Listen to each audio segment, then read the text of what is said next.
iniciar con la historia, continuar con el cambio de la historia del cambio de doctrina adventista.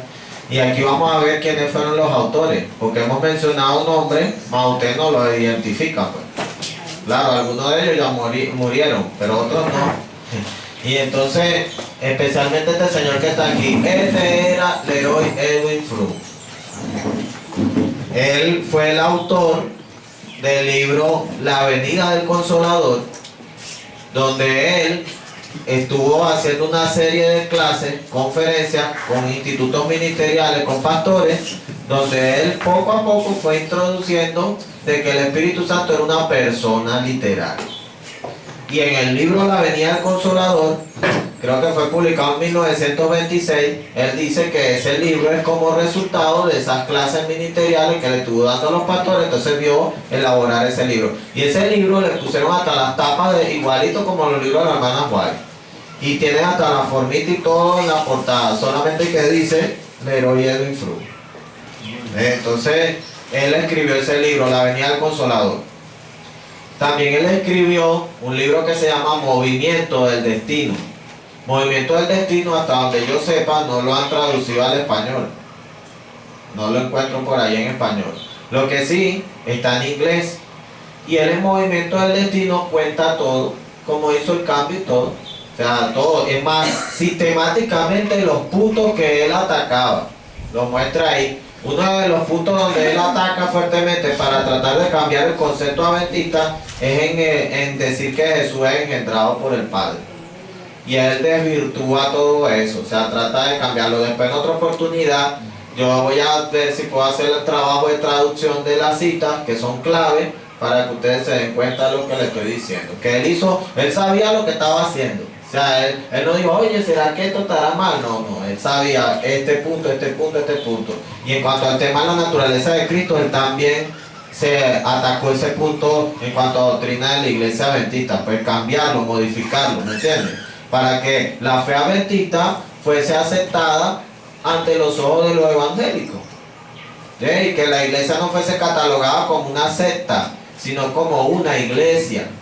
Eso era todo el problema, porque como Walter Martin vino y le dijo, mira, yo he visto esto, esto y esto de ustedes que ustedes creen. Según esto, ustedes son una secta. Entonces, Leroy Froom le dice, no, nosotros somos una iglesia, más tranquilo que vamos a dar una respuesta a eso. Y entonces cuando ven lo que dice aquí John Knight, que los principales autores del libro Question on Doctrine fueron Leroy Froom y Roy Alan Anderson. Ahora, ¿por qué ellos? Ellos eran los que estaban hablando con Walter Martin, ¿ven?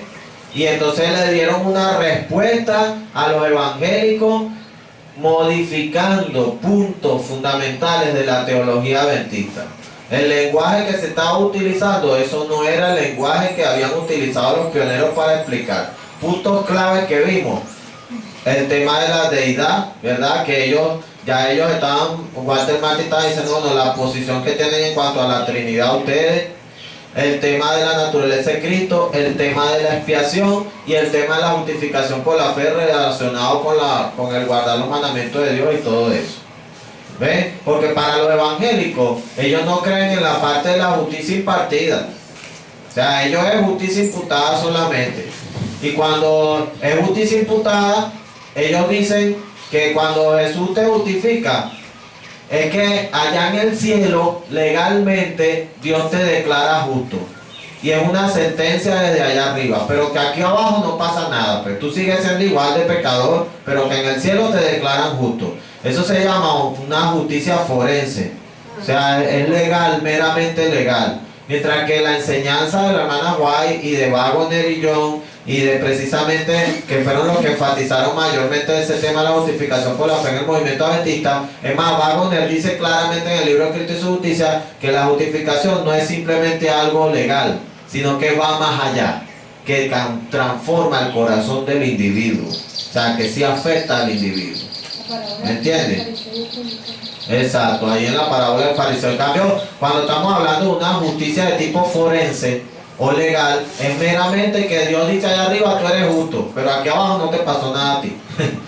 O sea, eso es una cuestión contradictoria. Entonces los evangélicos tienen ese concepto de justicia imputada simplemente, pero la parte de la justicia impartida, ellos lo obvian. Porque ¿para qué la justicia impartida? La justicia impartida es para que usted venza el pecado, para que usted alcance la perfección.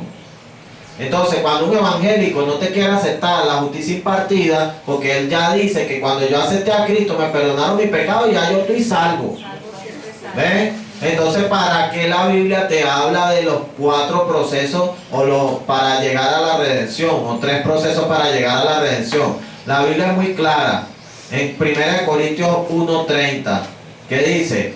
Mas Cristo ha sido hecho para nosotros que sabiduría, sabiduría primero, sabiduría, justicia, santificación y finalmente redención. Ahí están los pasos para alcanzar la redención. Primero uno necesita adquirir sabiduría de la palabra, ¿verdad? Por algo la Escritura te dice claramente que escudriñad las Escrituras porque a vosotros os parece que en ellas tenéis la vida eterna y ellas son las que dan testimonio de mí. Jesús se lo dijo a los fariseos. Y además de eso, después viene la justificación. Jesús también le dijo a los fariseos: erráis ignorando las Escrituras y el poder de Dios. Entonces, cuando una persona no conoce las Escrituras, no puede adquirir sabiduría. ¿Ves? Por lo tanto, uno tiene que entrar en contacto con la palabra de Dios. La fe viene por el oír y el oír por la palabra de Dios. Entonces, la fe no te va a llegar así: yo tengo mi fe, yo tengo mi propia fe, yo sé lo que yo creo. No, no es lo que tú creas ni lo que tú sepas, sino lo que dice la palabra. Ahí es donde está la verdadera sabiduría. Mucha gente se deja llevar por sus impulsos, por sus emociones, por sus pálpitos de corazón, por su propia sabiduría, su raciocinio, y dejan a un lado la sabiduría de Dios. Ven que cuando ustedes leen Proverbios, la sabiduría, que es Cristo, da un discurso. Y hay un versículo que dice: por cuanto llamé y no quisiste oír. ¿Ve? Entonces, Cristo en los primeros capítulos de Proverbios te está hablando, o sea, de que la sabiduría, de que es lo que necesita el hombre para su vida, pero aún así, mucha gente menosprecia la sabiduría de Dios, le parece locura. ¿Ve? Entonces, muchas veces la gente prefiere aferrarse a la sabiduría humana que a la sabiduría divina.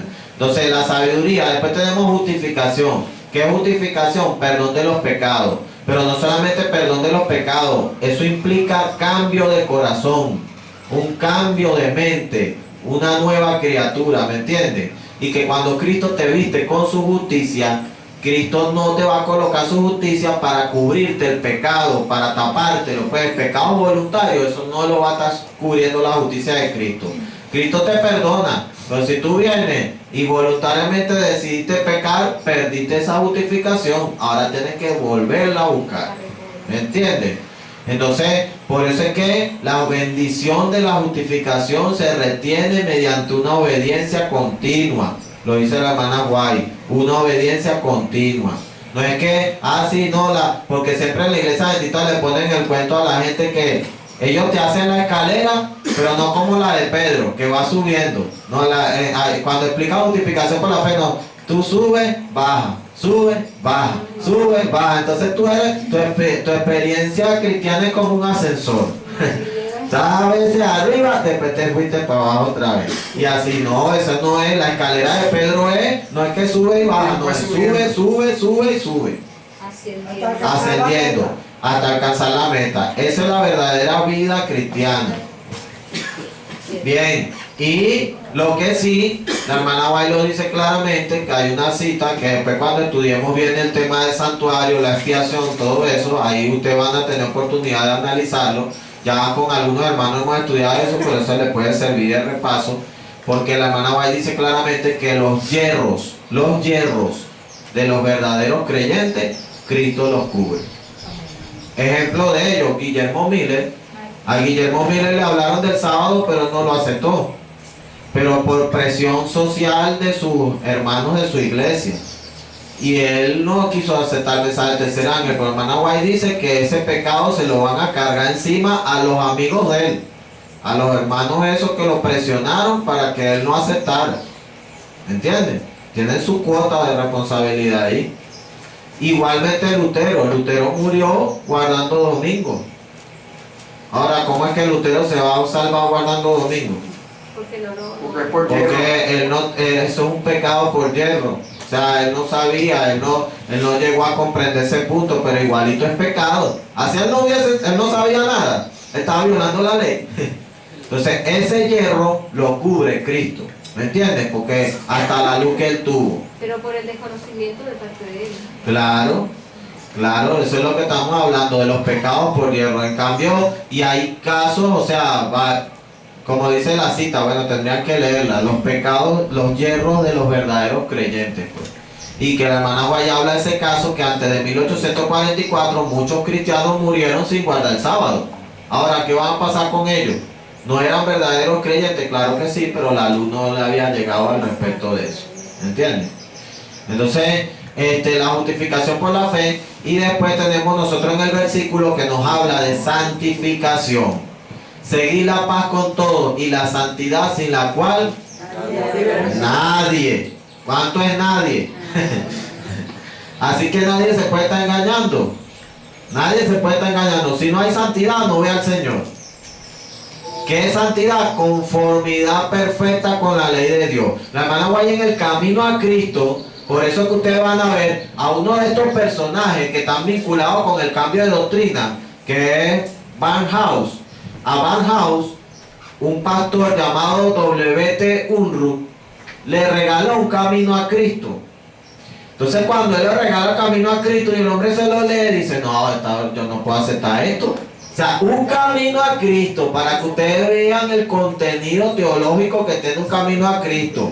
El pastor Taylor me dice que cuando él vio una materia de maestría, doctorado o algo así, y él tenía que ver una materia que era justificación por la fe, que le daba la cátedra, lo que hizo fue, aquí lo que vamos a estudiar es el camino a Cristo, para que ustedes vean qué es lo que contiene. Dice Taylor que empezaron a ver, y hay cosas a veces que ese libro uno le pasa por encima, ¿verdad? Cuando lo está leyendo, pues resulta que tiene unos conceptos bien contundentes, y al evangélico, a Barnhouse, no le cuadró el camino a Cristo. Para que ustedes vean lo que es tremendo. ¿Por qué? Porque en el camino a Cristo lo dice claramente, habla de la santidad, te habla de la perfección. Y la hermana White dice que la misma condición que era para Adán en el Edén es ahora obediencia perfecta a la ley de Dios. Esa es la condición para entrar en el cielo. Obediencia perfecta. O sea, y dice lo mismo que Dios le exigió a Adán, es lo mismo que nos va a exigir a todos. Aquí no hay una norma más arriba para uno, más abajito para otro. Ay, no, póngame la misma fácil. No, nada de eso. Se llegó en un momento determinado, cuando yo también estaba en la iglesia, por ciertas circunstancias que pasaron. Una de las cosas que me decían era eso. Por guardar los mandamientos no te vas a salvar. No te salva por guardar los mandamientos, pero no te salva sin guardarlos. Entonces. No es una contradicción. Le voy a explicar de esta forma. La salvación no es por obras, ¿verdad? Pero Dios no te va a salvar en desobediencia. ¿Entiendes? El que es justificado va a guardar la ley. ¿Entiendes? Y va a obrar también. Exacto. La fe se perfecciona por las obras. Exacto. Entonces, la verdadera fe obra por el amor. Lo que estamos hablando del oro refinado en fuego. Nadie se salva por guardar la ley. Pero la hermana White tiene una declaración que decir, si bien es cierto que nadie se salva por guardar la ley, también es cierto que Dios no llevará al cielo a nadie que esté en desobediencia. Vean que apareciera como choque, ¿verdad? Pero no es un choque. Cuando tú aceptas a Cristo y Él te justifica, lo que va a producir es esa justicia en ti, es obediencia a los mandamientos. La aplicación. Si me amáis, guardad mis mandamientos. Si me amáis, guardad mis mandamientos. O sea, si hay justificación, vas a guardar los mandamientos. Ahora, si alguien no quiere guardar los mandamientos, es porque hay problemas con la justificación. Porque el que es justificado, no va a estar poniendo en duda lo que Dios dice. ¿Entienden ese punto? Lo que es la salvación y la obediencia. No te vas a salvar por guardar los mandamientos, porque la obediencia a la ley es el fruto. La raíz es la justificación. Cuando tú recibes la justicia, viene como fruto la obediencia. Una dualidad. ¿Entiendes? Cuando recibes la justicia, viene como fruto la obediencia. No hay justicia, no hay obediencia. Una sin la otra. Exacto. Y los evangélicos quieren romper eso, pero ellos rompen eso con su concepto teológico. No, justificación y no importa lo que yo haga aquí para adelante, yo soy salvo. Como le han dicho al hermano Omar, no, si yo acepté a Cristo y yo voy y mato aquí, yo soy salvo igualito. Pero hermano, Por eso fíjese que que dice hay en Romano, Ajá, eso sería hermano, lo que te pues, iba a decir. Eso yo creo que es en Romanos 6, que es 6:20, que dice, porque cuando erais esclavos del pecado, erais libres acerca de la justicia. Ajá. Pero ¿qué fruto tenías en aquellas cosas de las cuales ahora os avergonzáis? Porque el fin de ellas es muerte.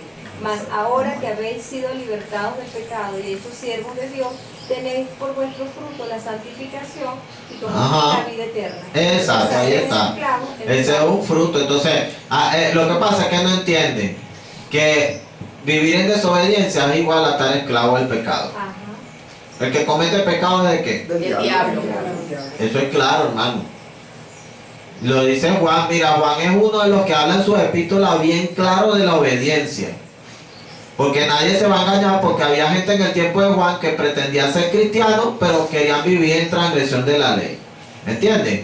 Entonces, ni una cosa ni la otra. Ni tú vas a decir, no, yo voy a estar justificado y me voy a salvar porque yo obedezca a Dios. No. Te salva es, como dicen los redimidos, la salvación pertenece al que está sentado en el trono y al Cordero. Pero Dios no te va a llevar al cielo si estás desobedeciendo. ¿Por qué? Porque el fruto de esa justicia que Dios te está dando va a ser la obediencia. Pero es Él en ti. Lo dice claramente la Biblia. Que Dios obra en nosotros el querer como el hacer según su buena voluntad. Así es sencillo. Como dice Jesús, como decía Jesús. Miren, Jesús, para que vean cuánto se anonadó y se humilló por nosotros, Jesús dijo claramente, yo de mí mismo nada puedo hacer. Para los que les gusta decir que Jesús tenía ventaja, entonces Jesús va a estar diciendo mentira. No, él decía que de él mismo, ¿cuánto podía hacer? Y el mismo Jesús nos transmite la enseñanza a nosotros con la parábola de la vid, ¿verdad? Yo soy la vid, vosotros los pámpanos. Separados de mí, Nada podéis hacer. lo mismo. Él te está transmitiendo lo mismo que él experimentó cuando tomó tu naturaleza. Separado de mí, nada podéis hacer. Y Jesús dijo, yo de mí mismo nada puedo hacer. Y él dijo claramente, el Padre que mora en mí, él es el que hace las obras. Y como dice el apóstol Pablo, ya no vivo yo, sino que vive Cristo en mí. Y así es como se ve la obediencia, por medio del Espíritu Santo. Al ser justificado, tú no solamente vas a tener una sentencia legal allá en el cielo, sino que hay una transformación interna del ser. Y esa misma transformación te lleva a obedecer la palabra de Dios. Ya no como un yugo, como una carga pesada. Porque ahí es donde está el problema del farisaísmo. El farisaísmo es, hay que obedecer, hay que obedecer, hay que obedecer. Entonces, no se concentra en la justicia de Cristo primero, sino en la obediencia. Cuando tú haces eso y buscas primero obedecer antes de que seas justificado, lo que vas a vivir es una vida de legalismo.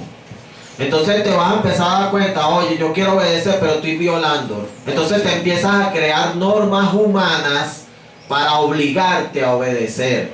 Y eso fue lo que hicieron los fariseos. Por eso inventaron todas esas leyes absurdas. No, en sábado no puedes caminar más de tantos pasos. Te ponían hasta los límites de los pasos que tenías que caminar en sábado. Hasta en las leyes de ellos dicen que tú no podías escupir en sábado porque eso era regalas matas. Sí, que eso era como regalas matas. Que si tú te caías en un hueco, ahí te tenías que quedar en sábado. Pero entonces Jesús le decía, ustedes son así, pero resulta que si a ustedes se le cae una oveja en el hueco, ustedes la sacan, ¿verdad? ¿Verdad? ¿Por qué? Porque eso tiene que ver con qué. Pero entonces cuando Jesús andaba sanando gente, andaba rescatando a la gente que estaba atormentada por el diablo, ahí venía, no, este tiene demonio, porque este viola el sábado. Entonces Jesús le decía, bueno, si ustedes en sábado sacan una oveja que se le va en un hueco, yo no voy a poder rescatar a esta pobre mujer que estaba atribulada por el diablo, con la mujer que tenía la joroba ahí. ¿Ah? No iba yo a hacer algo por esta mujer. ¿Qué vale más, una oveja o una persona?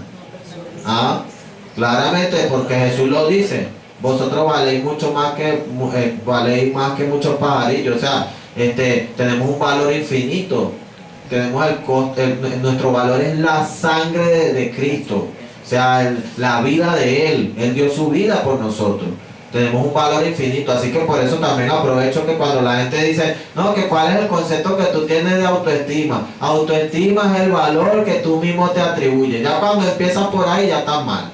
Porque la gente se hace una escala de valor, no, yo me valoro en esta forma. No, el valor que Dios te atribuyó a ti y a mí es la vida de su Hijo. Ahora, ¿cómo calculan eso?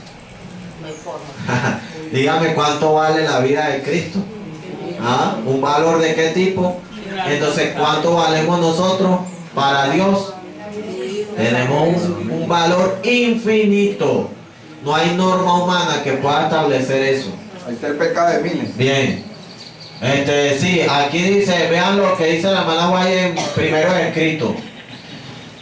Esta es la página 257. Mi atención fue entonces dirigida a Guillermo Miller. Parecía perplejo y postrado por la ansiedad y la angustia que sentía por su pueblo. La agrupación que había estado unida y llena de amor en 1844 estaba perdiendo su afecto, oponiéndose sus miembros unos a otros y cayendo en una condición de frialdad y apostasía. Cuando él veía esto, el pesar roía su fuerza. Vi que cientos de dirigentes le vigilaban, temerosos de que recibiese el mensaje del tercer ángel y los mandamientos de Dios. Y cuando él se inclinaba hacia la luz del cielo, ¿qué hacían ellos? Esos hombres maquinaban algún plan para desviar su atención. Vean que yo estaba trabajando con Miller. Si Miller hubiese aceptado el mensaje del tercer ángel, esto se hubiese acabado. Porque él era el hombre de experiencia. Y además junto con él había muchos colaboradores. Fácilmente el mensaje se hubiese esparcido. Así como hicieron con el mensaje del primer ángel y el segundo. Vean eso. Entonces dice aquí, una influencia humana era ejercida para mantenerlo en las tinieblas y conservar su influencia entre los que se oponían a la verdad. ¿Ve? Una influencia humana. Para los que creen que la influencia no tiene grado de... Cuando a una persona ejerce influencia, tiene que darle cuenta a Dios si esa influencia ha sido una mala influencia. O sea, las palabras que uno dice, el tratar de mantener a alguien en una posición, así están viendo que está errado y todo, pero quieren mantenerlo allí. ¿Me entiendes? Eso en el libro Palabras de Vida del Gran Maestro, cuando habla de las cosas con las cuales uno va a tener que darle cuenta a Dios, que la hermana Guaya habla del tiempo y del dinero, también menciona la influencia. ¿Ves? Que ella dice que la influencia, así como cuando usted agarra una piedrita y la lanza a un lago y empieza una pequeña onda y se va expandiendo y se va expandiendo, así mismo es la influencia. Así como la imagen que mandó el pastor Damaso por Facebook, el pingüino con los otros pequeños, y puso el comentario que sabe cuál es. ¿Se acuerdan? No me acuerdo bien de la parte. Le dijo que entonces el Espíritu Santo es una influencia y puso la imagen de los pingüinos. Sí, pero ese ya en ese punto de ese tema, pero la influencia como nosotros, pues, de que nosotros con nuestras palabras y acciones influimos en los demás. Y dependiendo cómo sean nuestras palabras y acciones, eso va a determinar también. Hay gente que se deja llevar por lo que otros dicen.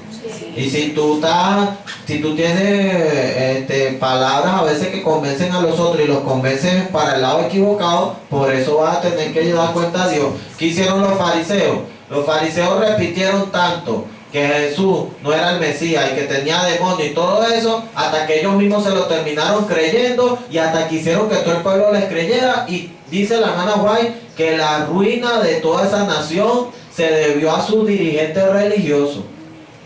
Así de sencillo.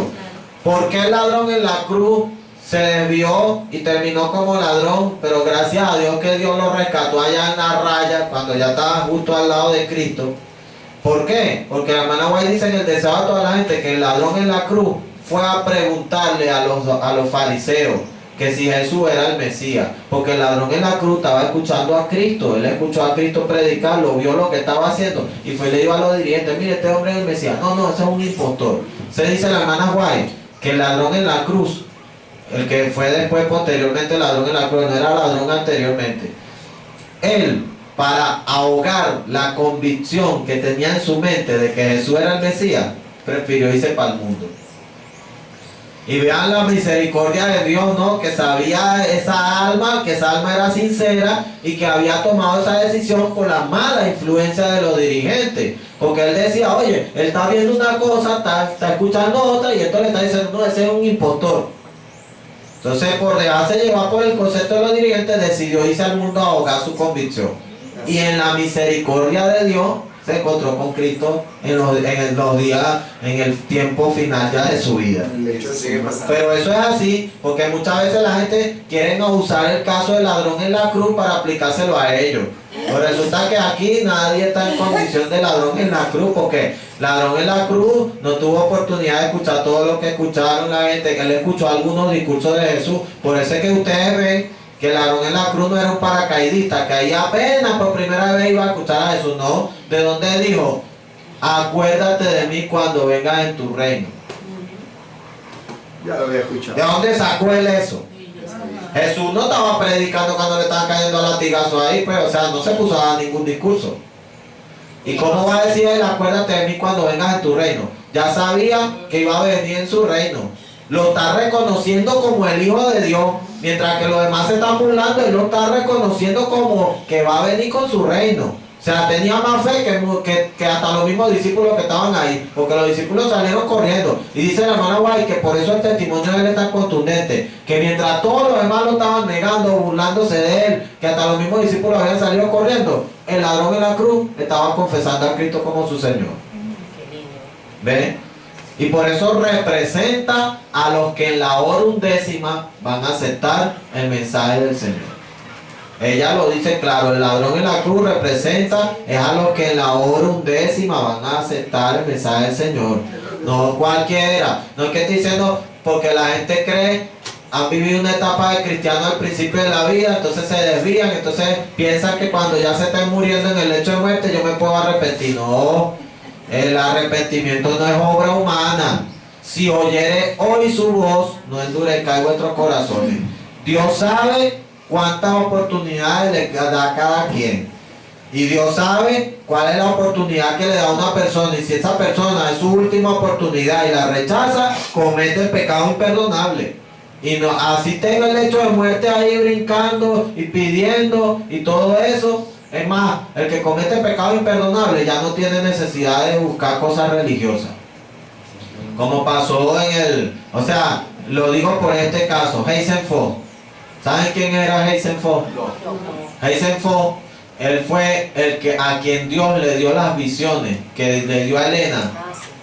En primer lugar, él era teólogo, era muy instruido. Y antes de que ocurriera el chasco, vean como Dios ya estaba trabajando.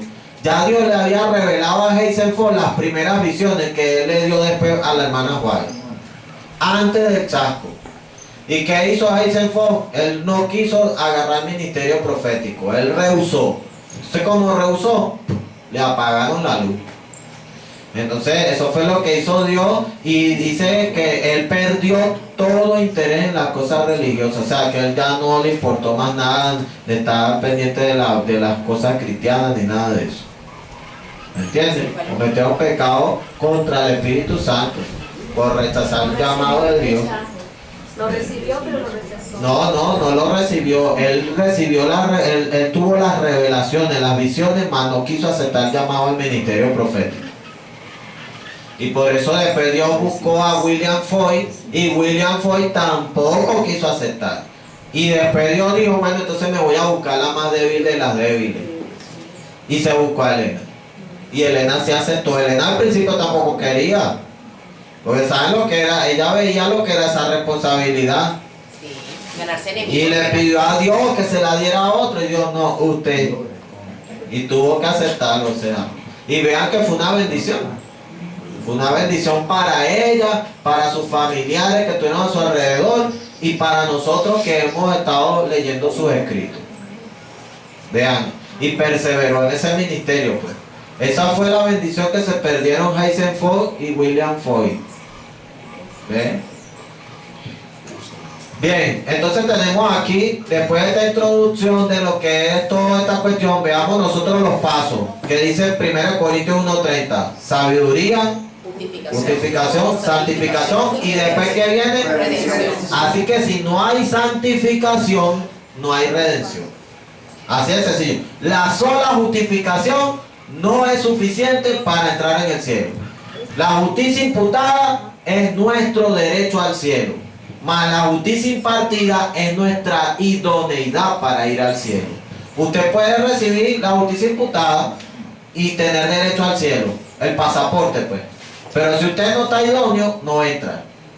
Eso es lo que no entienden los evangélicos, que para vivir en el cielo hay que atravesar por una santificación. ¿Qué quiere decir? Porque cuando tú aceptas a Cristo no estás perfecto, no estás, o sea, tienes defectos de carácter, tienes hábitos incorrectos, como pasaba con Miller. Miller era un cristiano sincero, aceptó a Jesús, pero tenía prácticas también de la alimentación, de la forma, de estilo de vida, todas esas cosas, y eso lo amerita la Escritura, porque vamos a vivir en un lugar santo, un lugar donde no hay pecado.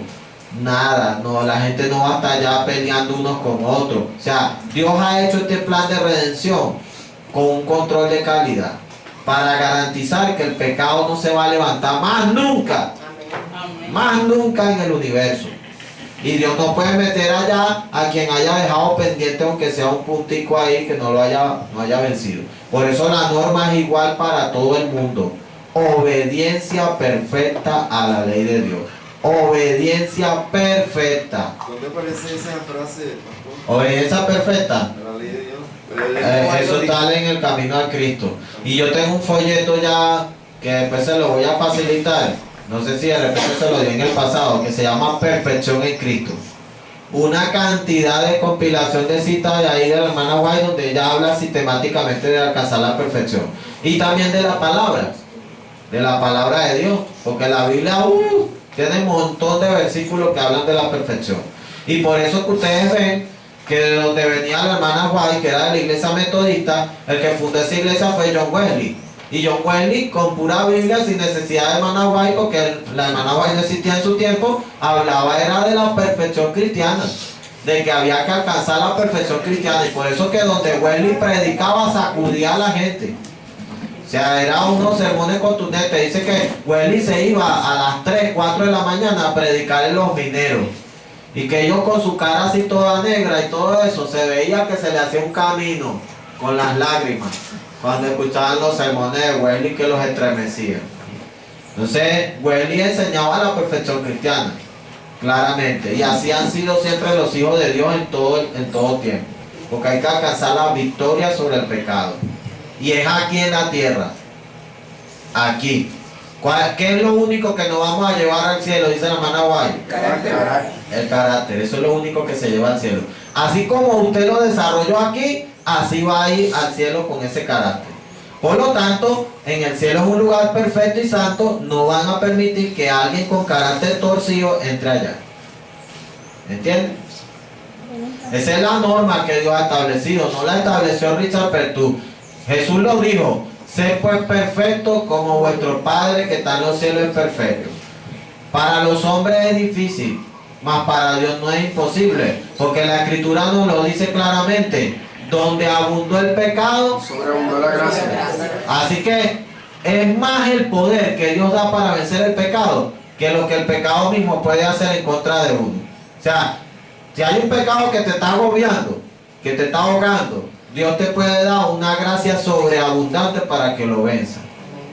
Cualquier defecto de carácter. Es más, la hermana White tiene citas claramente que cuando uno se consagra a Cristo, toda propensión, defecto de carácter son eliminados. O sea, toda propensión al mal en el carácter queda eliminada. Ya lo dice claramente. O sea, tengo bastantes citas que les puedo mostrar que en cuanto a ese punto. Después haremos un congreso específicamente sobre el tema de la justificación por la fe, relacionado con mensajes de 1888. Ya algunos ya yo le he hablado de eso. Y lo que van a estudiar en el folleto de Escuela Sabática, lo que están estudiando los hermanos de la Victoria, es eso, justificación por la fe y la santificación, todo eso lo van a analizar. Y ya los que han estudiado eso anteriormente, eso también les puede servir de repaso.